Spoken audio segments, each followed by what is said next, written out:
All right, all right, all right. Good morning, everyone. Jason, you're waving already. I love this guy, Johnny. Well, I three love hours Jason. sleep. You're getting me on I, 3 hours sleep today, so you Yeah. And always that, have 3 hours no, sleep. no, no. I believe in sleep. Just not never on Oh, primary nights or election nights. So the morning afters are always a little rough. I have my okay. bacon Oh, and that's true. The Democratic primaries. Well, there's some doings there. We got to talk about that. yeah, But yes, listen, Johnny, Jason Haber. He's like the unaffiliated political pundit that we go to outside of UrbanDigs here for anything political that's going on in our market. And I was just telling Jason, I was just telling John beforehand that thank God that we have you. I got to tell you, thank God this industry has you. First off, I want to say thank you. You're awesome. You're about 20 yes. years in this business, right? yep, that's right. You started right when I started, 2006, right around there. Thanks. I think I've known you for almost all those 20 years. You have. We met. I think we met very early on. I have a weird memory for these sort of things, but you were actually the first client deal we worked on together. You were representing a fireman. Yes. Oh my God. Good memory, right? Oh my God. Yes. How do you remember? Yeah, I But didn't that even wasn't remember that. scripted. That was real, guy. Like we didn't like plan that. Like No, we yeah, didn't. No, we didn't. That's yeah, I really good remember. memory. Well, Yep. we're the same generation, so to speak, in this market. And I just want to say thank you. I think you were doing a fantastic service by helping the industry understand these political situations and how it might impact our market. And we got a host of questions, Yeah. Jason. We got about 10 questions Yeah. that me and John are going to alternate to start. There'll be two formats here, or two parts, I should say, to the format. Part one is going to be the 10 questions, and part two is going to be speed round of the user questions that they submitted and any other questions that come up. Okay. Great. And Okay. you have any questions in the from the group? In the I'm Oh, happy to yeah. chat. Okay. We'll participant keep an eye. questions too, of course. Absolutely. All right. So Jason Haber, Compass, a political expert. We're going to get right into it, Jason. Before we get into the nitty gritty and all the specifics, could you just tell me how would you describe the current political climate right now around New York City real estate? Well, the political climate in New York is we're living through a slow rolling political earthquake in the city. And the first shockwave was a year ago yesterday during the June Democratic primary when now Mayor Mamdani defeated Andrew Cuomo. That some people may remember it was 104 degrees. It was the hottest primary day on record in New York City. And it impacted a bit of the turnout on election day, but it was a very strong win.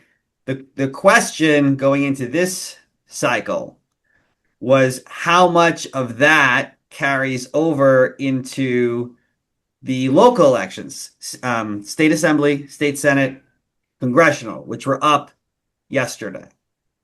And the incumbent mayor rarely puts their thumb on the scale in and with races that have incumbents, but he did that in three races. So we're not talking about uncontested open seats, uncontested or open seats. We're talking about races where there was a Democratic incumbent who ran against a DSA-backed candidate, and the mayor backed the DSA candidate. And in all three cases, that candidate won and won more pretty convincingly. That we've never seen before, ever. And it shows the strength of the mayor to rally voters for candidates that he endorses. And so how this ties to real estate, because you can say, well, what does Congress have to do with our local market?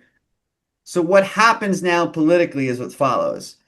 As an elected official, you read the tea leaves, right? And now the understanding is that no seat is safe. If Adriano Espaillat, the incumbent congressman from the 13th district of Harlem and further north, who is a political boss, who beat Charlie Rangel to become the congressman.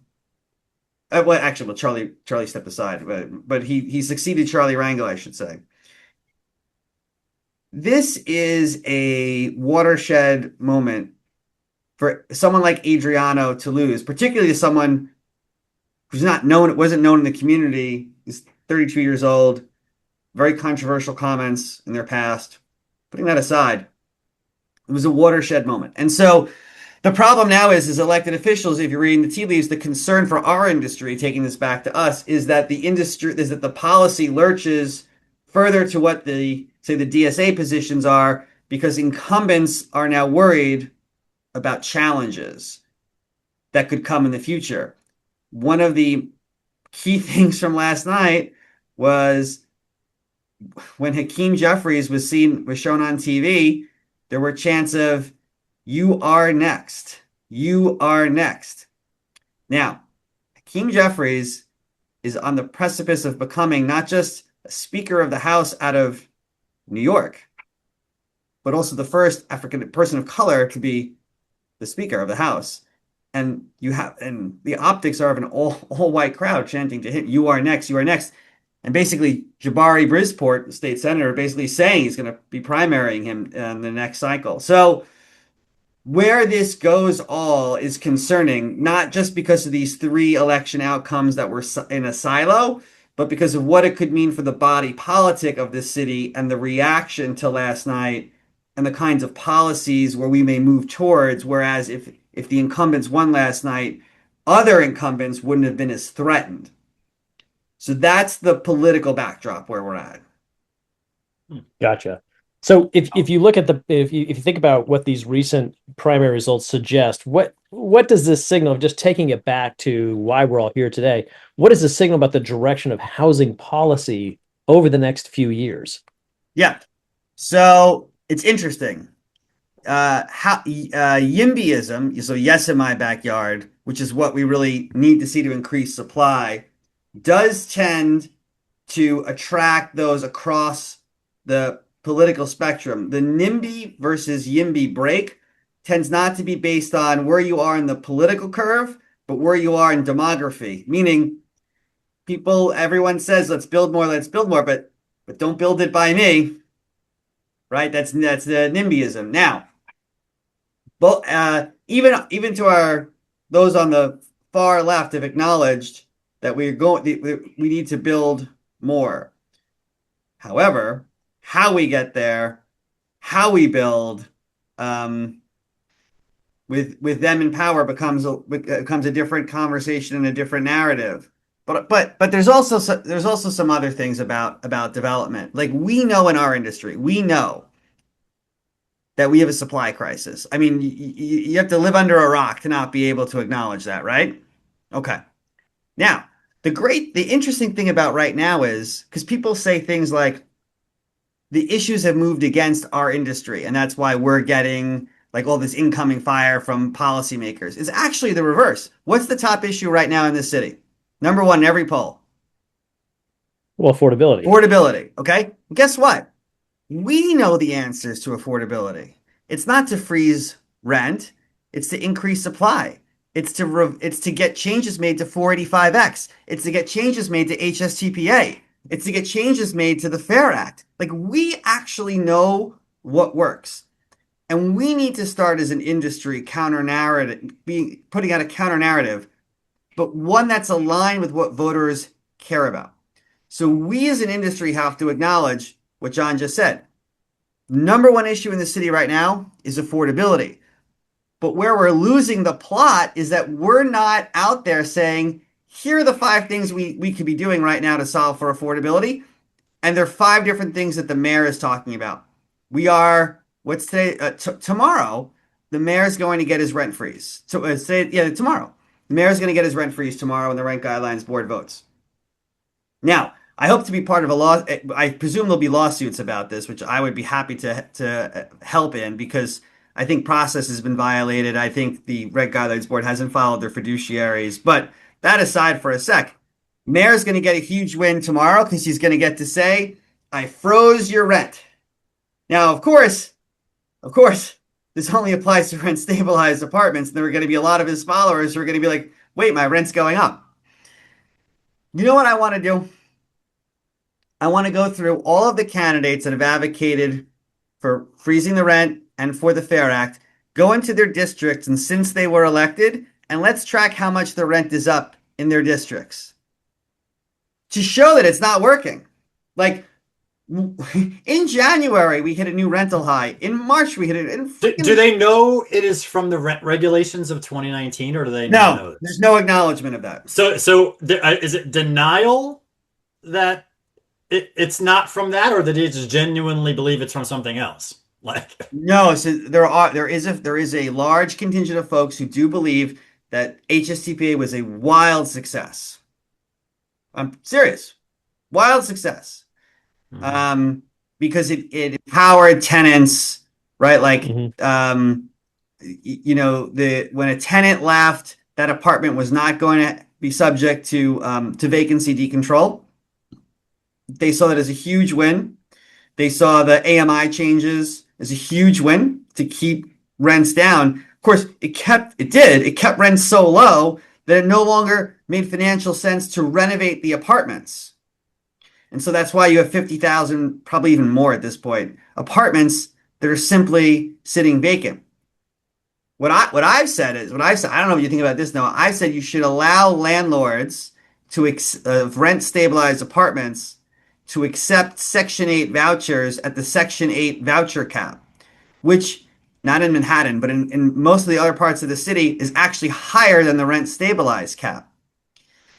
As a sort of workaround, but of course that would require the state legislature to approve it. So we as an industry really need to lean in on that. We have the solutions to affordability, not the DSA. That it's actually, and the proof is, since this person was elected, look at what's happened in their district. I think the rent freeze, coupled with all the expenses that are going higher and higher, insurance, tax, water, sewer, like, you're going to see buildings hit functional convalescence. We're already seeing apartments that sell for less than the price of cars in these bulk package deals because they're effectively worthless relative to where they used to be. That's all because of HSTPA. These are rent stabilized buildings I'm talking about, not free market. And that's going to accelerate with a rent freeze this year. So, let me follow that up, because I think that's a really interesting point, because you have the difference between pragmatic actions which actually take into effect, like City of Yes was, I think, a step in the right direction, right? You have a chance to increase supply, and we talked about that when it happened, and that's certainly a step in the right direction. And then you have the optics of things, and you have the mayor outside of King Griffin's residence, talking about Pied-à-terre folks and how they're sucking life out of the city and they need to be taxed, etc. So I guess the question I have for you, Jason, is, all the stuff we're talking about seems to be anti-unaffordability politics, but it seems like the real game is anti-real estate politics. And I wonder if you have any insight into how the real estate industry itself can be less of a villain here and more on the protagonist side. It's a great question. We're the boogeyman. Like, big real estate is the boogeyman.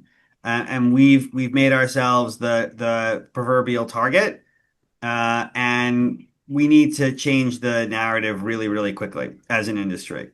If we don't, we're going to keep losing. And then what happens is, the city council, the state legislature will come back with more punitive language. I know we're going to get into the pied-à-terre tax later, but just understand that we're in a gubernatorial election cycle as well. And when you're running for re-election statewide, usually voters don't like when you raise their taxes. But after the November election, assuming Kathy Hochul gets reelected, which by every measure she will, there is going to be a ton of pressure on her to deliver for the DSA candidates and now elected officials. There'll be 11 DSA candidates in the state assembly. There'll be at least 4 in the state senate. They're going to want personal income tax. They're going to want corporate tax raises. I think that we're setting up right now, like, I'm already starting to think about not the weather, but in January 2027 for the next legislative session, because I think that's when we're going to see the real impacts from what happened last night. Because I'm very concerned about that. Right when we need all the businesses to come in this is happening. Jason, do you view this moment as more of a sentiment shift that could impact buyer confidence? I want to bring it back to real estate for a second. So bring it back to real estate, to a degree. Look, I actually think that this ends up pushing more working class people out of the city and to the suburbs, to New Jersey, to Long Island, where I'm from, to upstate. A lot of the luxury cohort that we work with, they have to be here.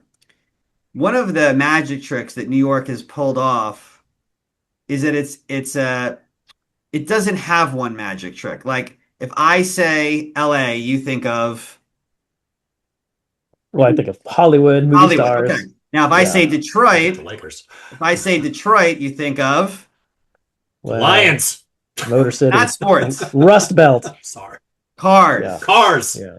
You get the idea. Pittsburgh, steel. Like you can just go through like Right. major cities always have a thing. The magic trick that New York has pulled off over the last few hundred years is that it doesn't have one thing. It does all these different things. And so as a result, because we're not one industry driven, although obviously financial services being a huge component, you have people who just need to be here. And even in times like this, where there is this political uncertainty, it doesn't change the fact that people will need housing here. And that's a good thing. That actually prevents New York from becoming like a Detroit, where the population to this day is not even close to what it was in 1965.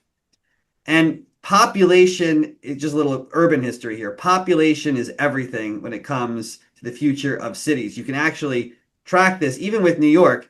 If you look at, you can just pull it up on Google or Claude right now, 400 years of New York City history. There's only one 40-year period where the population dropped. Only one. Wars, famine, plague, none of that dropped the New York City population. But post-World War II to 1980, well, 1940, 1980, there was a population drop. And you know what happened in the 1970s? The city went effectively bankrupt until they got the bailout from President Ford. And so history tells us if you're losing more people than are coming in, you have a problem. If you're just losing as many people as you have coming in, no good. You want to be increasing population, and you worry about people voting with their feet, or really in this case, voting with their wallet, and then that's animating their feet because they just can't afford it. They just can't afford it. So while we'll have people that always need to be here, what I worry about are working class people and people who can be more remote, which I guess is sort of like the technological change that's happened to like 2020 COVID, that they can be elsewhere. And you know, and then it's a different kind of city. Yeah. Well, let's talk about that affordability side, but let's talk about the other end of the spectrum, the non-working class or the mobile class, and that's the pied-à-terre tax finally passed, going into effect, next week, I think. So Next week. if you look at that, where do you see the impact landing most? Is it new development, resale, co-ops, psychology? How do you think this is going to shake out? Okay, so right away, co-op chaos. Oh yeah, that's what it's going to be. Listen, the New York Post did a story on what I was taught on my comments on co-ops last week. The New York Post editorial board followed it up with an editorial about what I said, which was awesome. That this will create complete chaos. The person who wrote this bill has probably never been to a co-op board meeting. And I think initially we'll see a lot of problems there. We are still hoping for a chapter amendment to the bill, which the governor can do. Even after you pass a law, the governor has the ability to amend a chapter of it. And the co-op portion is its own chapter. So I'm hoping that somehow we can get. I saw the governor last night at an event. I tried to talk to her about it, but it was the wrong time. It was a victory party for Michael Asher. But that aside, first right away, it'll be co-op confusion. You're going to see, I think you'll see boards. It's just my guess. I think you'll see boards that allow pied-à-terres just saying no because they don't want the exposure to potential building-wide tax liens on the cooperative. So that's my guess initially. I think it's going to be confusing because if you have it, let's say you have a tenant in place now, but that tenant uses it as a pied-à-terre, you're still subject to the tax. So how this all gets is this, we haven't seen the guidance yet from DOF. How are they adjudicating this, enforcing this? Is it by random audit? Do you have to report? These are things we don't know yet. But I think first you'll see it in co-ops. I think second you'll see it in resale. I think last you'll see it in new development. I think that there's actually, I know that there's at a certain price point, I hate to say it's not a big deal because it is a big deal because it's a recurring tax. It's okay. I think the market can absorb it. I don't worry about the $25 million and up buyer in this case. I do worry about the where you approach the threshold, $5, $6, $7 million buyer who's just going to say, you know what? Like, right now, all the buildings that are being built are 99 units because 485X punishes you if you go 100 units or higher with costs. I think you're going to see a lot of buyers who say, you know what, my top number is 4999999999999. Or Noam Newman said they'll buy two, instead of buying 1.5 million, they'll buy 2.5 millions. Take more inventory off the shelf. Potentially, if that works for them, sure. But I think you're going to see those kinds of changes in the market, and it's unfortunate. It's unfortunate because the market shouldn't work that way. But it's interesting. Like we've been able to model for mansion tax increases before. When we remember, it used to be 1% flat, and now we have this graduated. But we can bake that in the cake. All the people who are on this Zoom right now, like they know that maybe we could split the mansion tax, or we can negotiate that. How the fuck do you negotiate an annual expense, right? Yeah. Well, the mansion tax is a one-time hit. Great. You just see it as a cost or as a fee, rather. This is a cost, an ongoing cost, which can't necessarily be baked in. I mean, you could probably work your way into it, but the seller doesn't want to deal with that. That's your business. You want to use it as a pied-à-terre, that's your end. That's your end, not my end. 100%. But I'm saying as an agent, let's say I'm on a buyer deal, what am I supposed to say? Or on the seller side, well, they want a concession because because they're going to live there 5 years and here's their exposure, so they want half cover. But what if they live there 2 years? What if they live there 26 years? Like, it's very difficult to negotiate an annual recurring into the deal. Yeah. Well, let me just follow up. I mean, is this you think about the pied-à-terre tax? Is this like a real carrying cost issue? I mean, at some point, I think you said it's not necessarily that big of an issue, but I'm concerned about the signal that New York City is now willing to tax non-resident ownership, and what does that signal suggest going forward? Here's the thing. So everyone acknowledges that right now New York City has we had a $12 billion budget hole. Like, the city needs revenue. The number one funder of public education, parks, police, fire in this city is the real property transfer tax. Goes right into the general fund. That happens when there are transactions. The last thing we want to do right now is reduce the number of transactions. If anything, we should be trying to speed up transactions and make less friction so we can have more transactions, because that's more money for the city's general fund, more money for public schools, police, fire, parks. Stop thinking rationally. Yeah, Jason. Stop making sense, Jason. Well, the thing is, if you break this down, like if you really think about it, like that's exactly what we want to be doing right now. More and more and more transactions, because it's revenue for the city. But what you're doing is, like, tax impacts behavior. So Mark Levine, the city comptroller, issued a report on this. He said, we can't assume no behavioral change based on the tax. And when they originally wrote the report, they said they just assumed that the amount of transactions was the same. But when you introduce a tax like this, it's very possible that the amount of transactions drops. And so if the amount of transactions drops, it means its transfer taxes drop. And so you offset the gains with the loss of transaction. I just think we're much better off with a whole lot of transactions. And I think that'd be better off with the city. Same thing with increasing taxes on the businesses, and the businesses leave the city. This is what happens.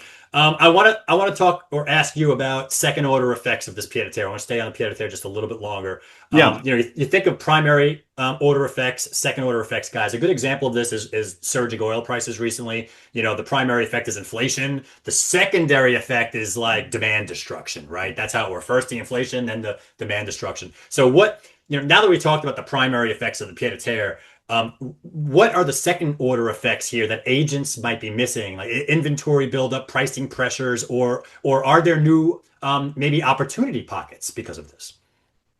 Well, I think you'll see pricing pressure because I think that for apartments that are 5.1 and like I think there are apartments that are just under $5 million.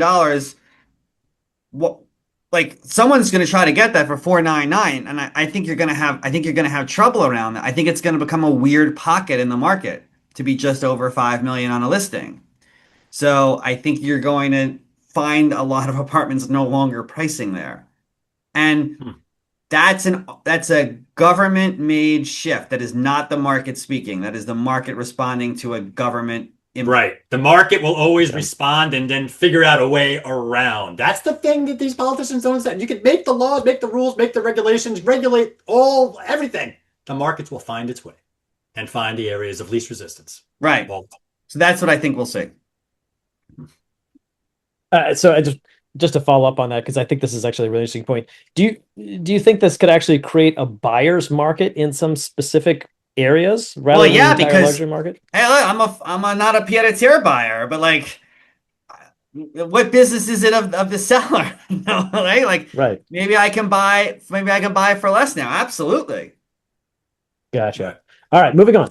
With COPA, the intent was to provide tenants, nonprofits. I mean, how do you see this playing out in practice for small landlords? Does everyone on COPA? Does everyone on the call? I don't know if everyone on the Zoom understands COPA. So no, assume no. Sorry, I should. Yeah, please clarify that. Speak to us like Labradors.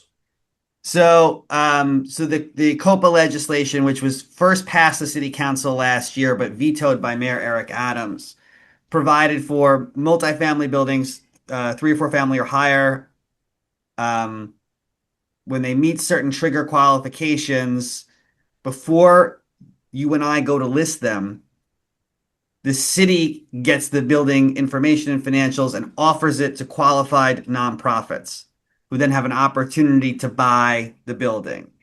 And the original bill had about a 180-day process. No one buys it. Then you can go on the market. After you go on the market, once you find a buyer, those qualified nonprofits on the city list still have a right of first refusal, so they can scoop in and take your deal.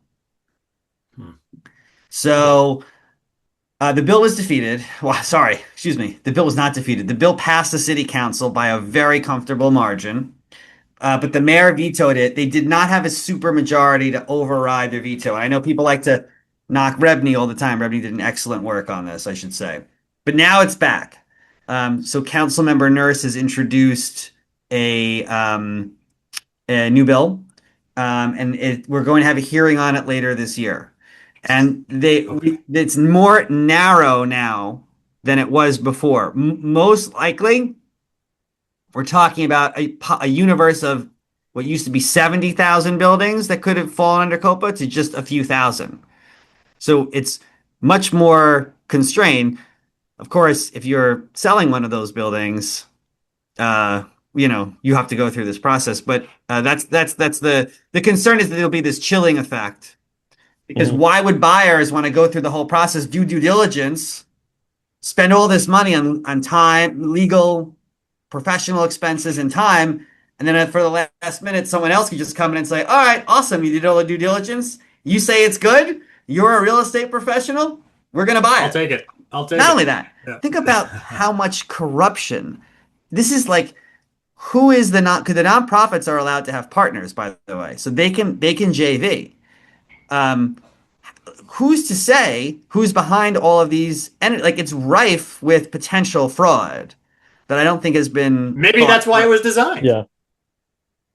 No, I mean, this was so they've had COPA bills in other cities, haven't worked out so well. I think again here, chilling effect on the market. I saw there was a question. Someone said, was it one family? I think it's 3 or 4. I think it's 4 units and higher. I don't have the bill in front of me, but it is more narrow. Began with 2 family. Can Jason confirm? Please? Yes. No, it's not 2 family. It's not 2 family. I think the resurrected version is like intro 905 or something like that. So if you want to look it up, I think that's what they call it. It's also, I think, it's not every multifamily. There are triggers to it, so they have to have certain triggers. Like the building has to have a certain amount of violations, be behind on its taxes. The violations can be though, like someone can call 311, you get slapped with 3 violations, then you're off to the races. So again, a dangerous piece of legislation that doesn't do anything. By the way, let's say a nonprofit takes over a building. So fucking what? I haven't seen Jason this animated in a long time. And what in what universe are they going to be able to somehow pay the taxes, pay the fuel, pay the insurance in a way that allows them to lower the rents? Most of these buildings, especially if there's rent stabilized tenants in there, these are not profitable ventures. The operating expenses are so high. The rents are about to be frozen. And that's assuming all your tenants are paying rents, which talk to landlords right now. Rent stabilized tenant, look at what rent stabilized tenant rent payments are. Just look it up. And so this gets back to my first thesis, which is like, we do believe that the city needs to become more affordable, but by chasing things like COPA and the FAIR Act, the city council is not addressing the problem. And they're doing these performative pieces of legislation that hurt us. I gotta be honest with you, Jason. This is par for the course for government. This is not anything. This is like, it's just tradition. Well, yeah, but it almost sounds like the core of this, Jason. And just to go back to one of the other things, which we haven't even mentioned this podcast, and I'm sure it's going to come up at some point. But you look at the career of the early Robert Moses. I mean, he was a reformer in the good government movement. I almost feel like that's the core of this. You kind of get back to this government reform. I mean, you talk about slapping fines on buildings. It's easy for some of these things to do. It's very difficult for things to get rid of. I mean, some of the government bureaucracy moves at snail pace and in weird ways. And if you clean up some of that, perhaps the follow-on effects might not be so drastic. Well, Moses was a reformer. He worked under John Purvey Mitchell in the mayor's office, but he was quickly fired because he was trying to clean up government, and then he dropped all pretense of being a reformer. When he came back to power under Al Smith, he very much did not care about reform. Jason, I could as he saw all day long. I'm just saying this. I'm going to start calling you professor. All right, Professor Jason. My old students will know this from my lectures on Robert Moses. You can go on YouTube and see some of them. I used to teach at John Jay College during the Great Recession, when we had like no business back in 2009. It helped pay the bills. I was a professor for a number of years. That's what I do anytime I become a professor at college nearby. Normally. All right, Jason. We're getting to the end of our preset questions, and we're gonna do speed round, guys. If you have questions for Jason, I mean, are you listening to this guy? If you have questions for Jason, start putting it in the thing. Yeah, definitely. Okay? I got a couple questions I want to get through here. Jason, stepping back now. Okay, we did the nitty gritty. Okay, guys, if you guys missed anything, go watch the recording. Are these types of policies pushing capital out of New York City, or just reshaping where and how it gets deployed? And think not only now, but maybe next couple of years, if possible. So I don't think there's an easy answer to that question. Listen, like you saw with Ken Griffin, like they may not build the tower and they're adding floors in Miami. I mean, listen, I was at an event in Miami like 2 months ago, and they think we're out of our minds. It was around the time the Ken Griffin video came out. So the Ken Griffin video came out April 15th, 16th. So they think we're out of our minds. And it's just a very different approach. So the question is, does this arrest development and investment? I think the jury is out, because the mayor's people have signaled that they do want to see more housing, and they need us for that. But at the same time, we don't have a head of EDC, Economic Development Corporation, in New York. Like, we need to be focused on jobs and building the local economy, and we're not doing enough. We're not doing enough there. So you worry about capital flight. Citadel builds, is it going to be just as big? Is it going to be smaller? Are they going to have a smaller footprint here? We want them to have a larger footprint here. Yeah, JP Morgan has an amazing new tower. I don't know if you've seen it yet, but they now have more employees in Texas than they have in New York.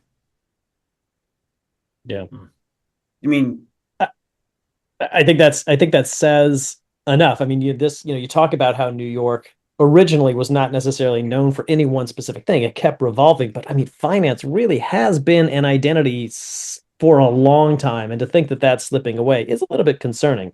So let me move to the next question, Jason. So if you're advising in New York City agents, investors today, what's that one strategic adjustment you would think about making given the political backdrop here?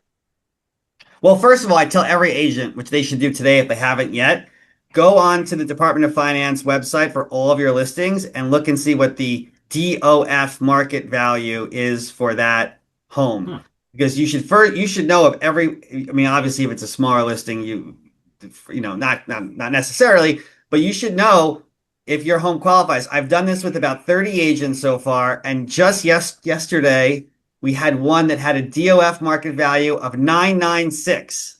So I was like, you just made it by $4,000 under the pied-à-terre tax for at least this fiscal year. Next year, I presume it would go over.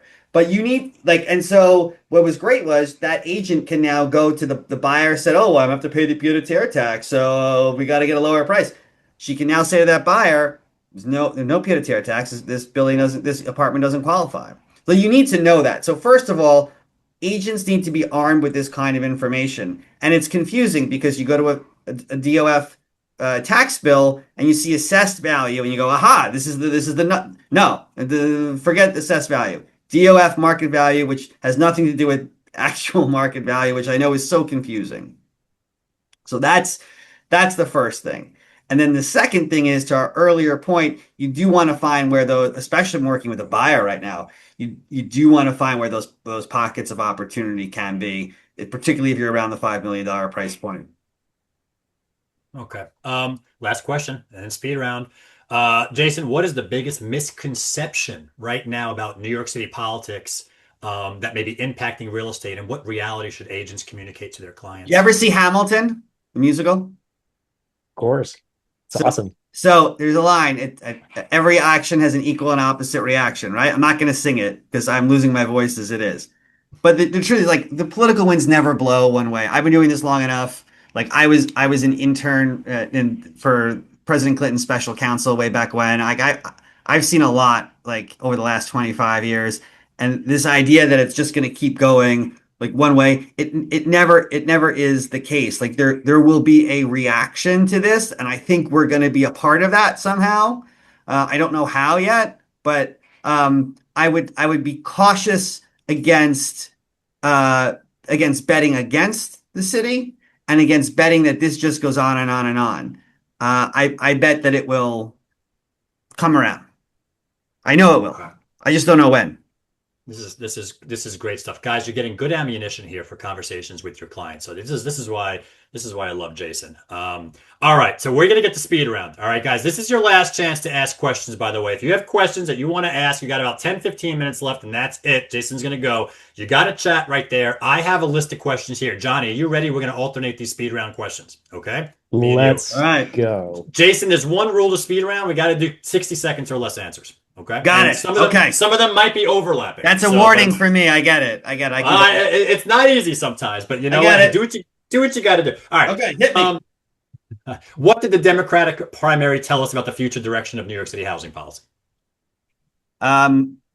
Potentially more supply, but more expensive, potentially construction costs, and rent freezes are almost certainty for rent stabilized apartments now. Okay. Next, is New York City becoming more challenging for real estate investors, or is it simply changing the rules of where and how capital gets deployed? Look, real estate on the investment side is always there's a gamification to it, right? And you have to know the rules change. Rules of the game change, and the really good agents will figure out how to adapt and to find the value for their client in that new framework. But if you're stuck to the old ways, you're going to lose. Yeah, I feel like that applies to a lot of things these days. That's right. How much influence will city council in Albany have versus the mayor? So amazing question. The mayor has enormous influence right now. The mayor has political capital. He is deploying it. Um, and now there's going It's to be big. a fear factor of from incumbents of primary challenges, even those like Adriano Espaillat, who I would have never thought would have had any risk of losing. So, the mayor is going to drive a lot of this. All right. Should every pricing conversation now include sort of a policy risk I section? mean, here, like, listen, I'm a little strange because I have this policy background. Like I get like every agent does not need to be and shouldn't be some sort of policy expert. Like you guys have to be out there representing your client's best interests, selling. You should have a basic underlying understanding of what's happening and how to respond to it. But at the same token, you shouldn't be writing white papers on this stuff because that distracts you from your core business. That's why you have people like me around to try to help our fellow agents so they can just get the 30,000 foot level and so they can focus on executing their business properly. Okay. Is there any grossing up involved about above the DOF market value calculation the way there is with the mansion tax? Oh, yeah, it's a good question. No, well, I will fact check that. But my understanding is it's just whatever is printed on the DOF market value. That's it.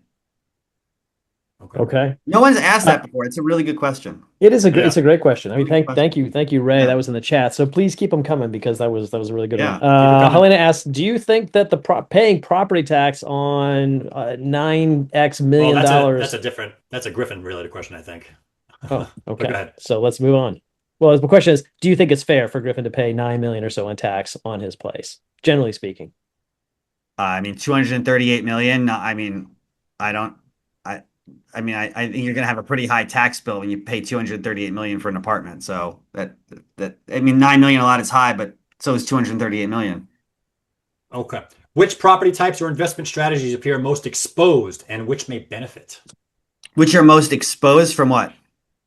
Which are most exposed, I guess, to the political climate, recent policies, et cetera, et cetera. Which property types or investment strategies appear most exposed and which may benefit? Yeah, so most exposed are portfolios that are bulk rent stabilized, where the majority of the units are rent stabilized or have a lot of exposure right now because they're going to see their incomes flatten and their expenses still go up, which of course as an owner is a perilous position to be in.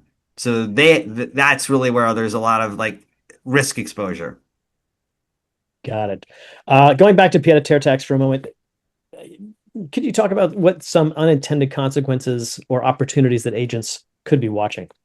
Yeah, like I said, like prices coming down from 505. I think there'll be a lot of 499 transactions to be had out there. I think that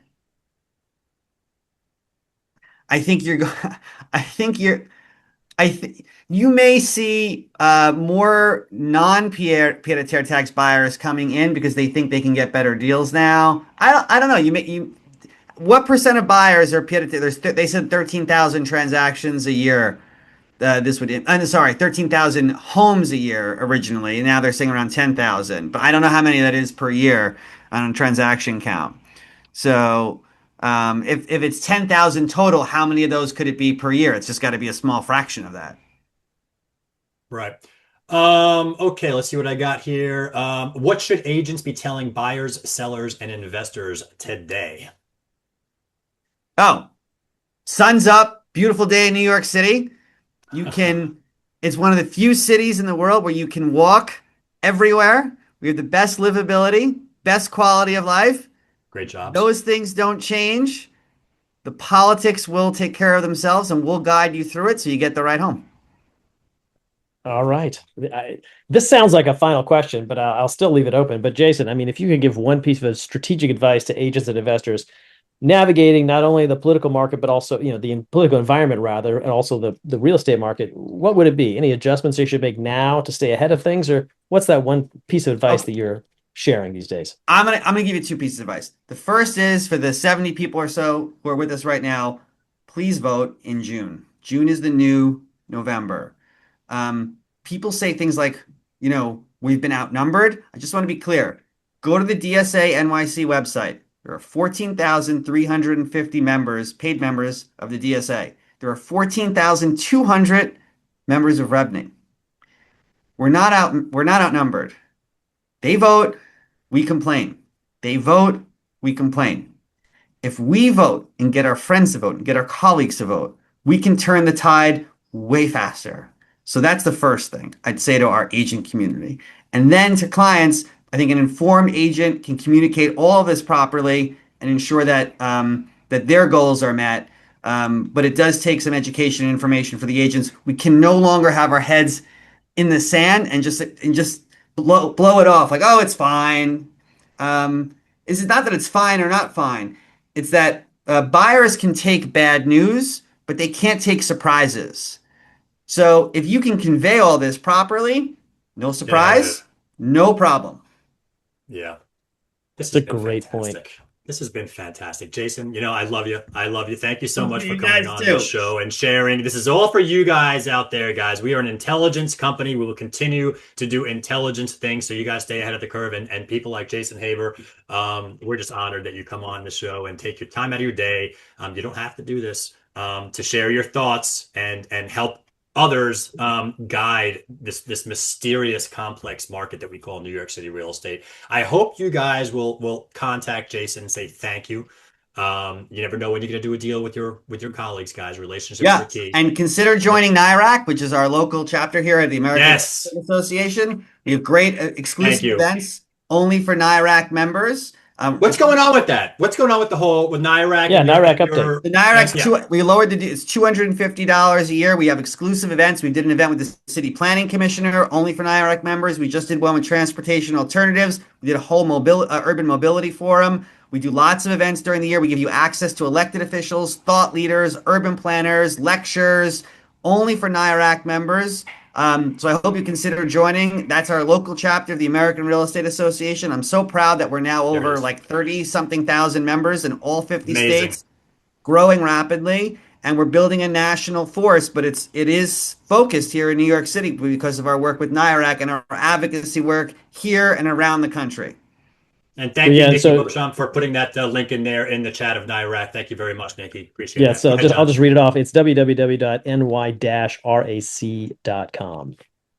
You're doing great stuff, Jason. Your stock is on the rise. I love you. Again, thank you so much for your time. This has been fantastic. That is John Walkup right over there. That is Jason Haber over there. I am Noah Rosenblatt, and this has been Decoding the Political Situation in New York City. And if you missed it today or you missed the beginning of today, this will be up on UrbanDigs dashboard soon. You could also visit it on our YouTube channel. Please be subscribed to our YouTube channel. Guys, it is all about market intelligence, and that is what we're going to do for you today and always. Thank you, guys. Take care, everyone. Have a great day. Jason, keep in touch. Cheers, everyone. You got it. Thanks, guys. Bye. Bye.